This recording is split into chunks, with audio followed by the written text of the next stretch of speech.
এখন আমি আপনার কাছে জানতে চাইব সেই সব ক্যাটাগরির লোকের কথা যারা এই জাকাত গ্রহণ করার উপযুক্ত, মানে কাদেরকে এই জাকাত দেয়া যাবে। এখন আপনি কি আমাদের সেই সব ক্যাটাগরির লোকদের কথা বলবেন যারা এই জাকাত গ্রহণ করতে পারে? যেসব মানুষ জাকাত নিতে পারবে তাদের বর্ণনা আছে পবিত্র কোরআনে সূরা তাওবা অধ্যায় নম্বর 9 আয়াত নম্বর 60। 1 নম্বর হচ্ছে ফুকারা, মানে যারা গরিব। 2 নম্বর হচ্ছে মাসাকিন, তার মানে অভাবগ্রস্ত। 3 নম্বর হচ্ছে আমিলুন, তার মানে যারা জাকাতের টাকা সংগ্রহ করে থাকে। 4 হচ্ছে মুআল্লাফাতুল কুলুব, যাদের অন্তর ইসলামের দিকে ঝুঁকে আছে।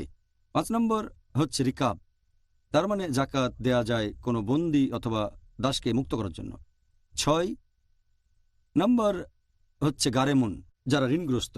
7 নম্বর হচ্ছে ফি সাবিলিল্লাহ, আপনি জাকাত দিতে পারেন আল্লাহ সুবহানাহু ওয়া তাআলার পথে। আর 8 নম্বর হচ্ছে ইবনে সাবিল, তার মানে ভ্রমণকারী। তাহলে পবিত্র কোরআনে এই 8 ক্যাটাগরির কথা বলা হয়েছে যারা জাকাত নিতে পারে।